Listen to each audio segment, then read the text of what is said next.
Welcome to another power-packed wedding expert panel. We are jammed-packed today with some outstanding vendors that I think you'll agree are true experts in their field and highly experienced as well. Today we are going to identify some of the potential challenges that you might face, but rest assured, you are in good hands. I want to welcome Leslie Lacar to the panel. Leslie owns and runs Leslie Ann Photography. Melena and I have had the opportunity to shoot with Leslie for many years now and always look forward to it when we see her name on the pre-flight notes. She's been doing this for 15 years. Leslie, welcome. Thank you, Dana. I appreciate you having me. One of the things we love about working with you is the art direction that you provide to your clients. Can you tell me a little bit about that? Absolutely. My biggest goal when creating images for my clients is to show the interaction and the connection that they have between each other. So I'm constantly talking to them, telling them, how beautiful they look, that they're doing an awesome job, constantly telling them how to interact. And I actually kind of end up coaching them into the different poses that I want them that I want to create for them. So that's one of the things, and I do that again by constantly talking to them and getting them to interact with each other, as opposed to just simply doing portraits throughout the entire day. So I really want to show that connection between the two of them. So you're really capturing their personality and trying to bring their personality to the forefront? Absolutely, absolutely. That's really the biggest thing, not only as an individual, but as a couple. So, again, the way that they connect with each other, the way that they communicate with each other, I try to, find the personality of them as a couple, whether they're shy or playful or super romantic, or maybe a combination of all of those different things. But again, the biggest goal is to show the connection that they have between each other.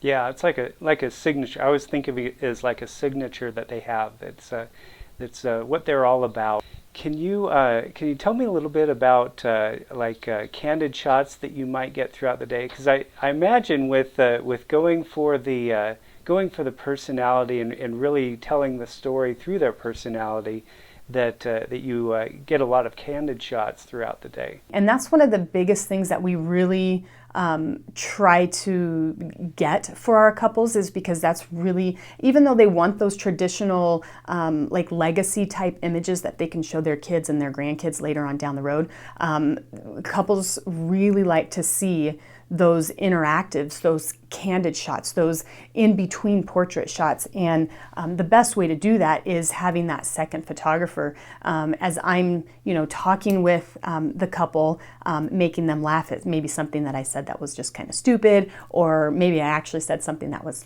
actually funny, which doesn't happen often, but, she's over there capturing those in-between moments, which really in all reality are the absolute best, because they're natural, genuine, and it just really shows a good laughter or a tear or just a really great emotion for that very moment. And I think people don't realize the value in having that second shooter. And it may look like that one person should be able to do it and just float around like a hummingbird and get this shot and that shot.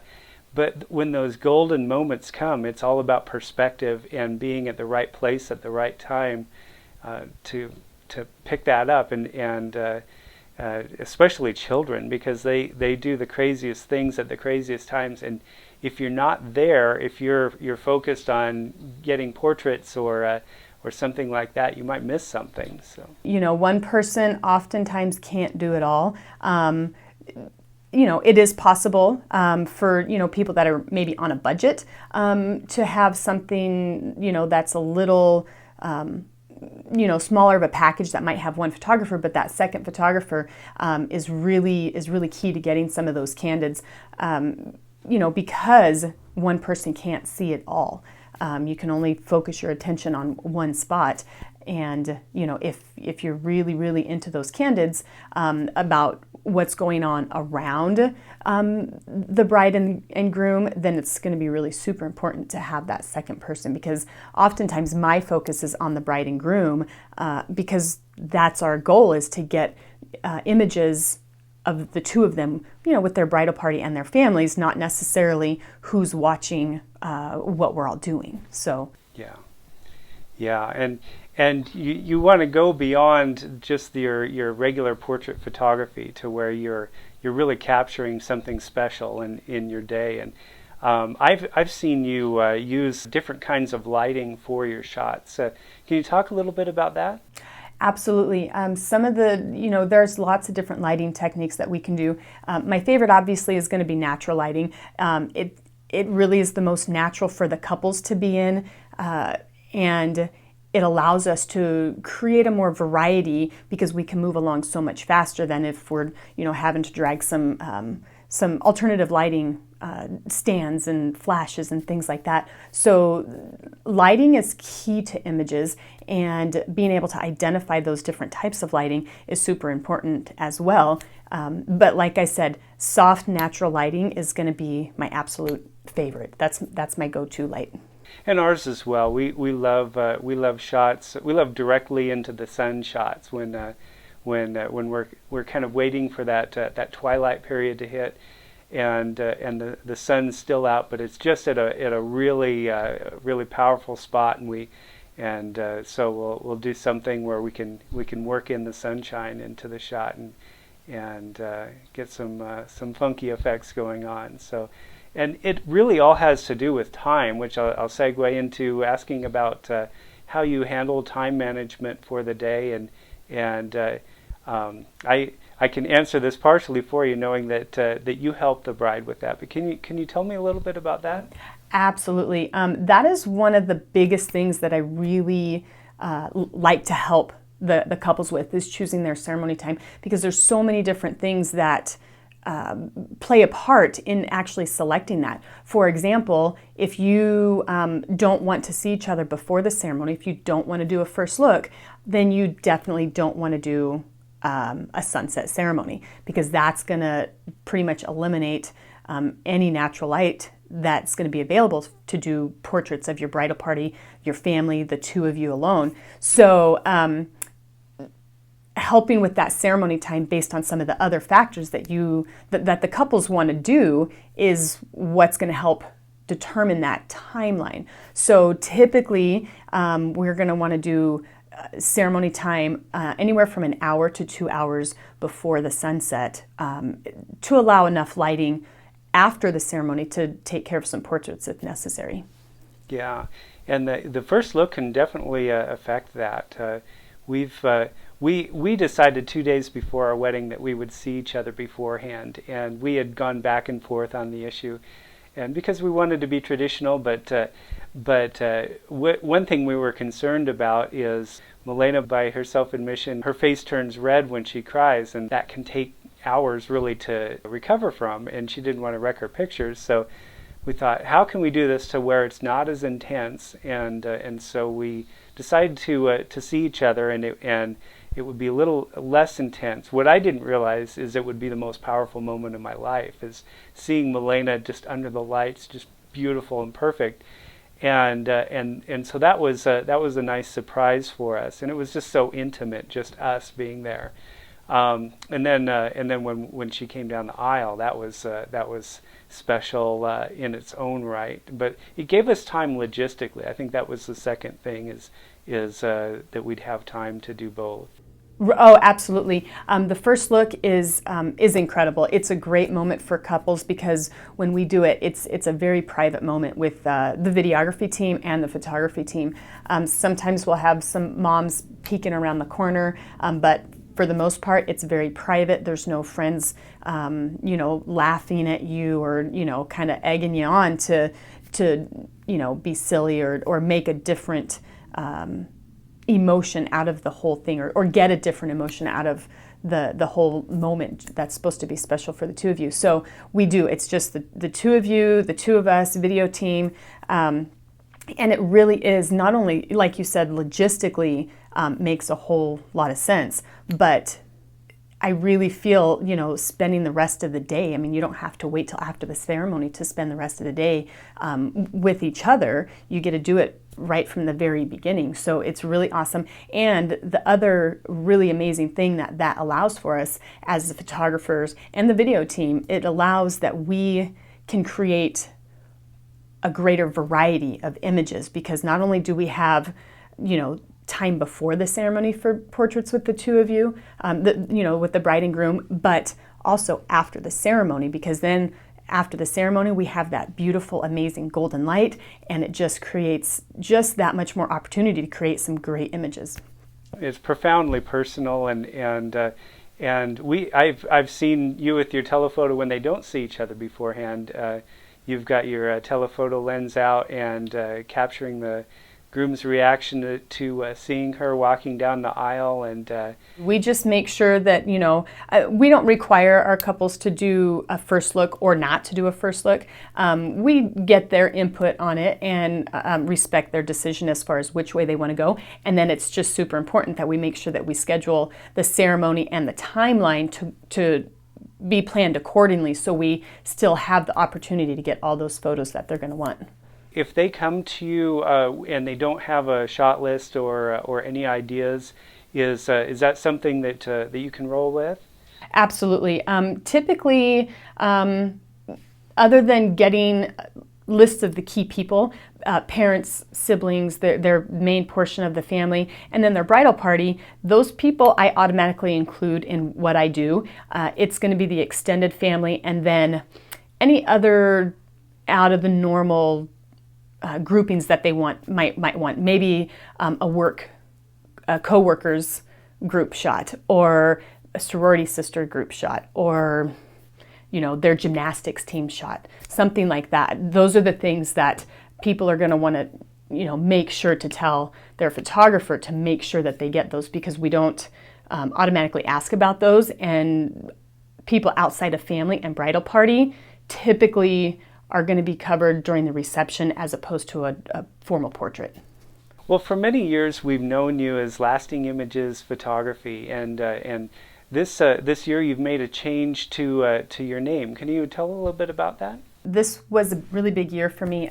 15 years in the business, and I finally decided that it's probably time for a little bit of a change, and I wanted to make my business, I wanted to take that step, make it a little bit more personal for the couples that are hiring me. And a name, although it did wonderfully for 15 years, a name like Lasting Images Photography, you don't exactly know who you're getting or what you're getting.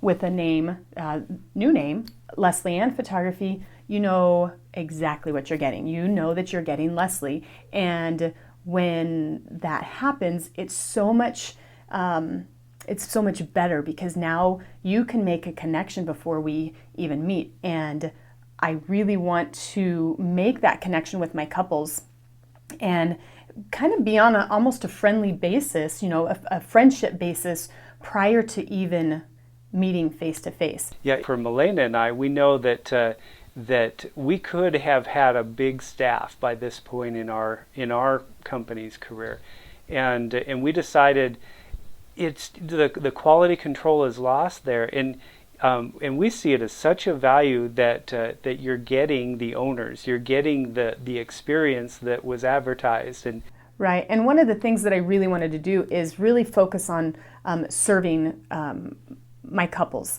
serving that bride and that groom the best that I possibly can, and really just giving them the best wedding experience that they can when it comes to photography. And so far, when I made that change, it was really scary, because I thought 15 years and I'm going to make this change, then nobody's going to know me.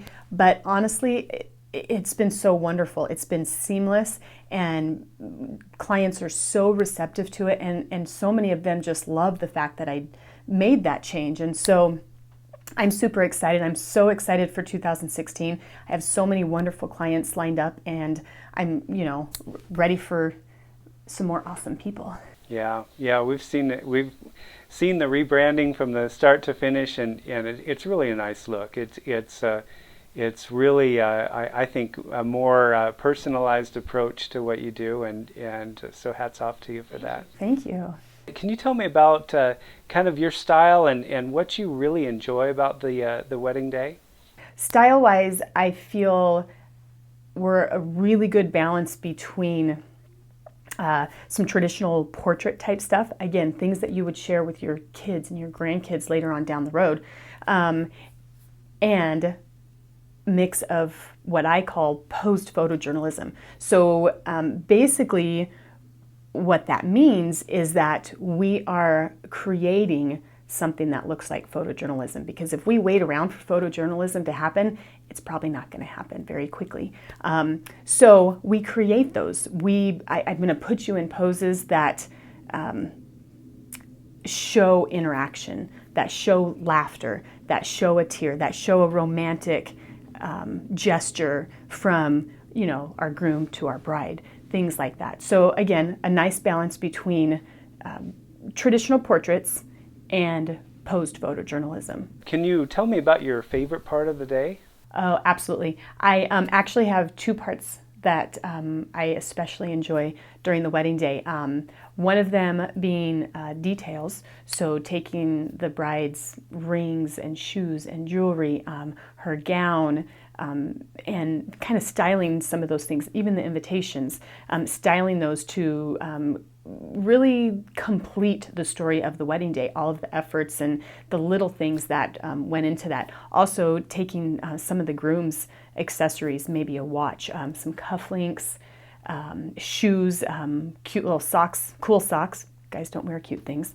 But stuff like that. And then obviously the florals and decor centerpieces, ceremony setup and details there. So that's one of them. Second is obviously bride and groom. I just love spending the time with them. I love giving them that time to be with each other and creating some romantic moments for them, some fun and funny moments and things like that. So, and actually I do have a third thing. So third thing is bridal party. Fun bridal parties are so amazing because we can do so many different things with them in such a short amount of time. Strike a pose, you know, group hugs, things like that. So a good fun bridal party is always cherry on the top. Yeah, and you know what we've noticed with your style of leadership is it really helps the couple to have time to do those things and to have fun with their bridal party, just because the time has been so efficiently managed. But the ship needs a leader, and ship needs a captain, and we've noticed that you do a wonderful job at doing that, in getting people's attention, getting people where they need to be. Sometimes that person needs to be loud, and your voice carries very well to be able to make that happen. So I love it. I do tend to have a loud voice, but like you said, it does take a little bit of leadership to make some of these things happen, and I'm definitely okay with taking control of certain time frames during the day to make that happen, because it's most important for my bride and groom that they get what they want, and if that means that I need to get a little bossy, I'm okay doing that. Yeah, you're looking out for them, and that's what it takes to make it happen. So. Can you tell me about engagement sessions? Should a bride and groom get an engagement session?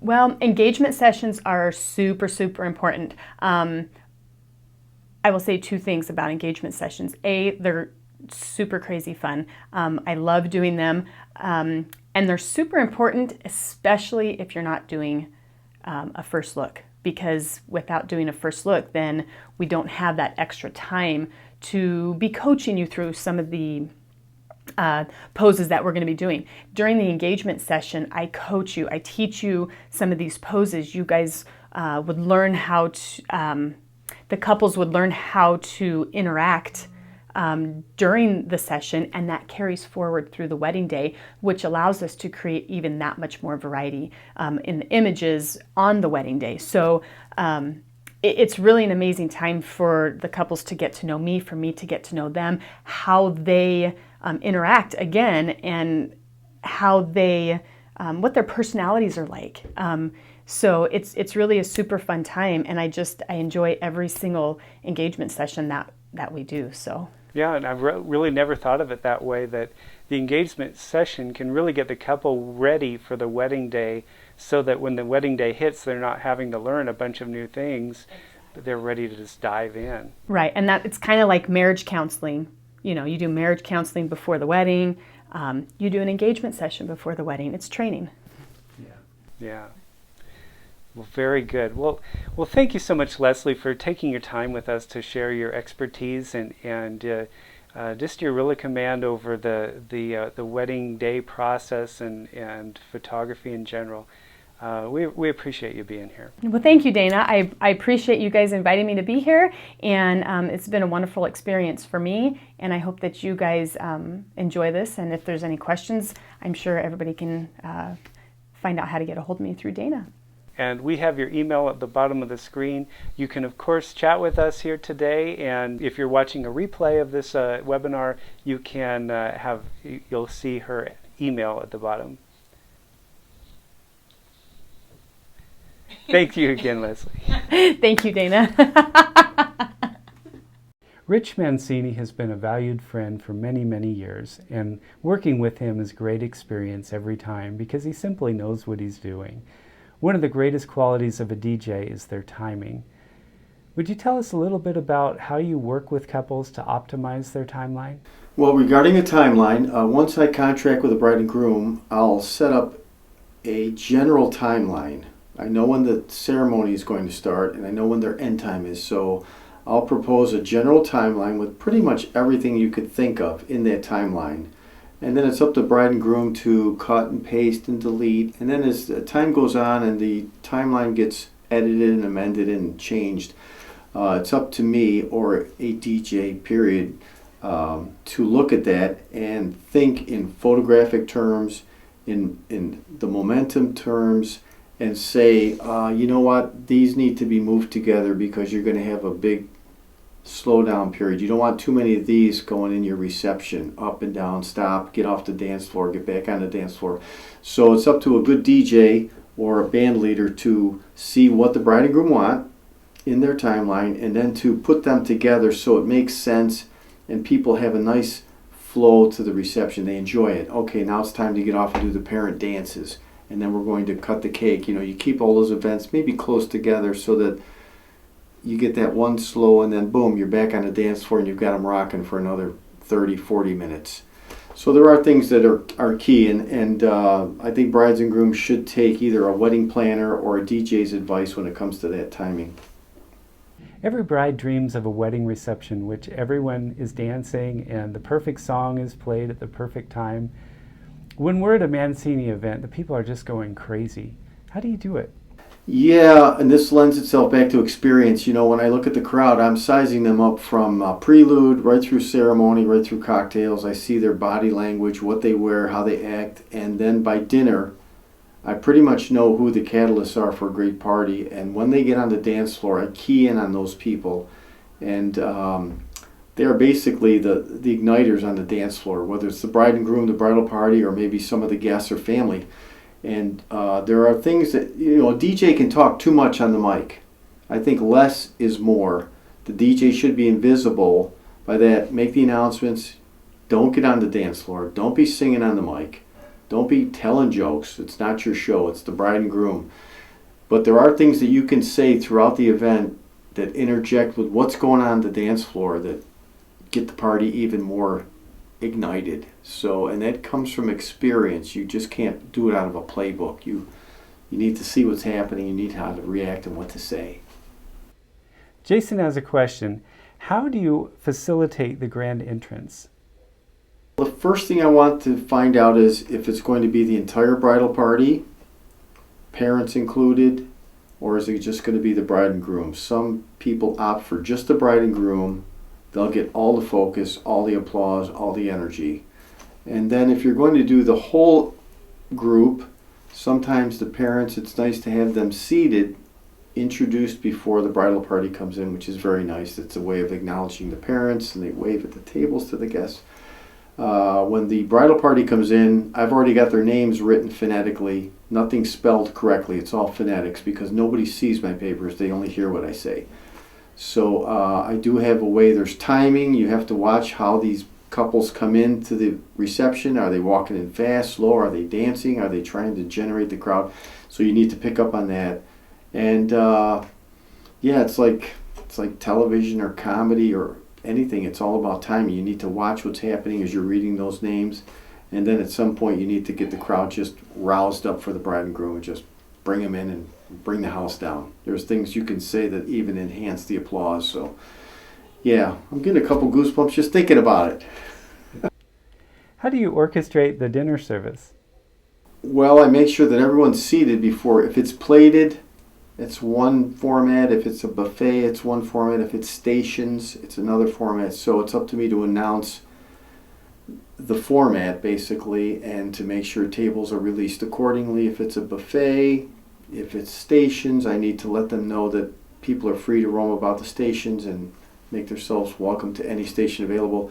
If it's plated dinner, I do make that announcement that the bride and groom will be served first and that all the tables will be serving their salads and entrees. And of course the music is played at a nice level where people can still talk without having to lean over or, you know, do that kind of thing. Yeah, you can see it just in body language how your volume is. So, Do you have recommendations for couples regarding music selection?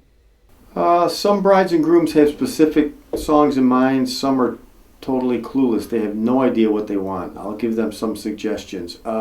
When it comes to father-daughter dances, special dances, songs that people know that are more recognizable by your guests, the guests will watch you longer.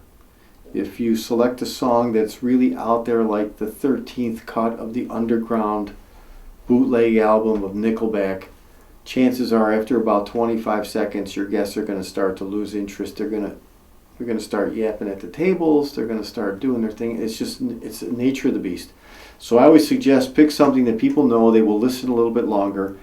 And it's not necessary that you play the whole song. You start the song. I'm giving away secrets here, but as you fade up and start the song, you usher the bride and groom or the bride and her dad to the dance floor. And they dance. And after about a minute and a half, 2 minutes, you can reintroduce them to the crowd. The crowd claps. And of course, they walk off the dance floor to the music fading. So you haven't really danced to the whole song, but you've played it with the walk on, the dance, the walk off.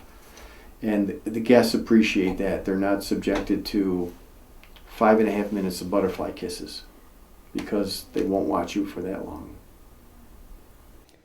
With your experience, I imagine you have served every imaginable ethnic and religious combination.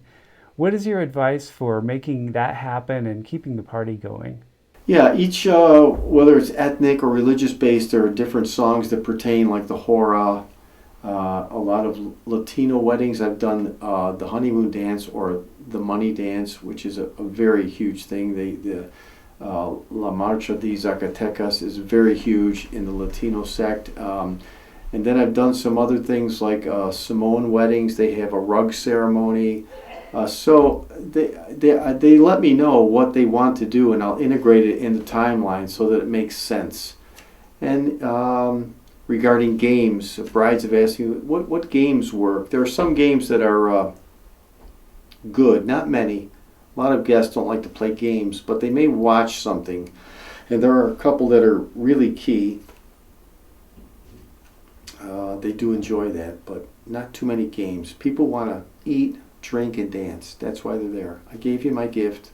I flew in here. I got a hotel. Feed me, give me something to drink, and make me dance, and I'll be happy. So that's what you want. You want your guests at the end of the night just hugging you, saying, my God, this was an awesome party. It flew by like that. Let's do it again next year. And hopefully they'll call me next year. What things should a couple consider when adding a DJ to their team of vendors? Well, in my mind, you have to consider photography, videography. When DJs have a huge light show that's flashing and strobes and things like that, it sounds good, but you know what?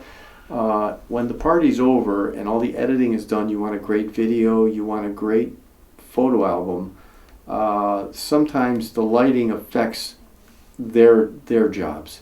So I tend to find that less lighting is more, and it's better for the photography and videography. And once people get out there and they're dancing and they're in the mood with all their guests and they're on the dance floor, I don't care if you got 3 lights or 30 lights. To them, it doesn't matter. It's the moment there. And you don't need to be hiring a company that says, hey, you know, we got a DJ and we got a lighting guy and a sound guy. One good DJ can take care of the whole thing. And as far as sound reinforcement, yeah, dance music needs to be escalated, but there are certain levels for dinner, cocktails, certain special dances need to be at a level that's adequate for what's being done on the stage. Nobody wants to get blasted out of the place. Good equipment costs money, it sounds good, and of course the costs are incurred in the DJ services. So you want to be, regarding money, you got your top level and your bottom level. In the middle is kind of where you want to be. Not always you're going to get the best for the most money. Sometimes the best might surprisingly cost you a little less than what you thought. And you should go on things like Wedding Wire and The Knot and call up planners and call up preferred vendor lists and get a referral list from your DJ or whatever vendor you're talking about. And it makes a huge difference, especially the music. The music's an integral part of that night. You know, photography, you can't see the pictures, you can't see the videography. It's going to be done after, but for the guests, the food and the music is an integral part of that night. We talked earlier about the newer LED lights that you use and the many reasons you've upgraded. Can you tell us a little more about that? I like LEDs, mainly because if you're going to do uplighting, in the older days when you had the 500 watt par cans, you know, everybody was concerned that you were going to set the drapery on fire or some little child was going to walk by and touch it and walk away with one less finger. LEDs are great. You can use a ton of them. They never draw a lot of power. You don't have to worry about you blew a fuse, you shut off a circuit breaker. Little kids, I've seen them, they touch them, and there's no problems. They never get hot. So I can uplight a whole ballroom for less than 100 watts, no issues. And it's clean and it's exact. So, and lighting, you got gobo fixtures that can project their images on the dance floor or a wall. And you can do video montage. So there's a lot of visual effects you can do, and you keep it in a moderate cost. And you have the capability to provide those different things? Yeah, we don't want to extend ourselves too much. Other than the music, we provide uplighting and gobo spotlights and video montage. And that's about the extent of it right there. I think that's far enough for us. You know, you can try to do more and more and more, but I think as you encompass more aspects of what's involved in the whole wedding night, I think you cut down on your capabilities of providing 100% on each one. So just do a few things really good. Your talent as a musician gives a couple many options for the cocktail hour and music during the ceremony. Can you tell us a little bit about that as well? Well, let's say cocktails. Let's take for DJ purposes. Music for cocktails, of course, will be to the liking of the bride and groom and their guests. But generally, that music should be fairly upbeat, but not so much danceable. You're not going to be playing disco music or hip hop or Usher or Ludacris. You're going to keep music that's pretty broad-based. It's background music. People are done with the ceremony. They're celebrating, they're drinking, talking. People have come in from all over the country. So that music should be upbeat, but yet just back there a little bit. If you're doing live music, whether it's a guitar or a trio, same thing. Keep it kind of laid back, but upbeat, lilty, happy.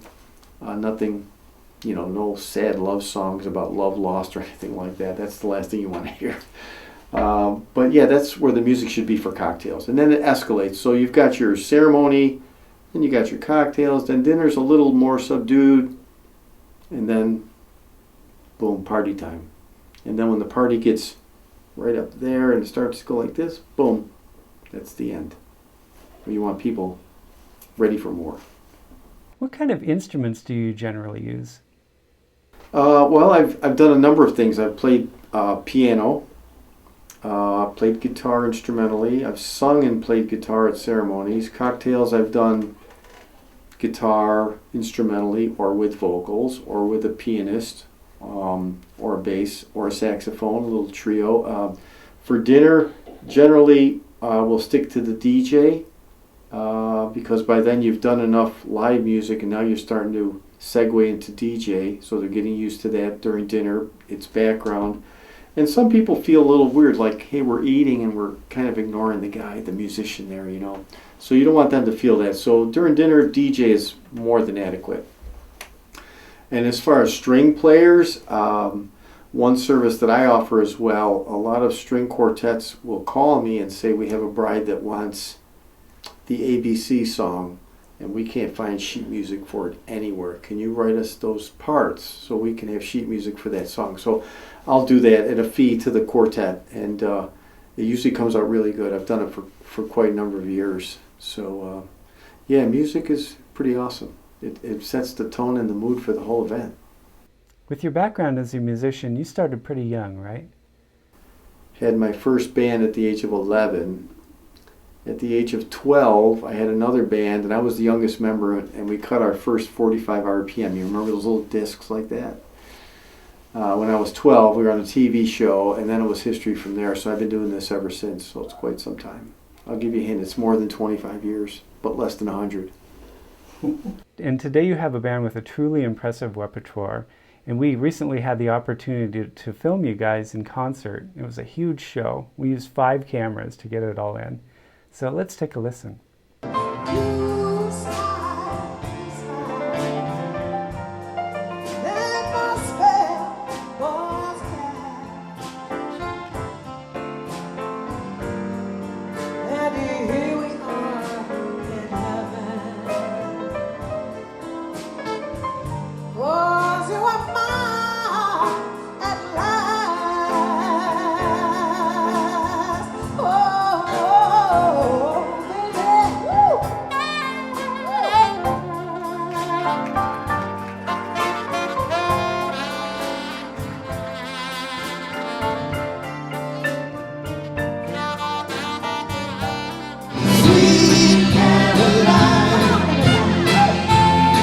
Time never seems so good. Life will keep on turning, primary keep on burning, rolling, rolling, rolling, rolling on the river. Rolling on the river.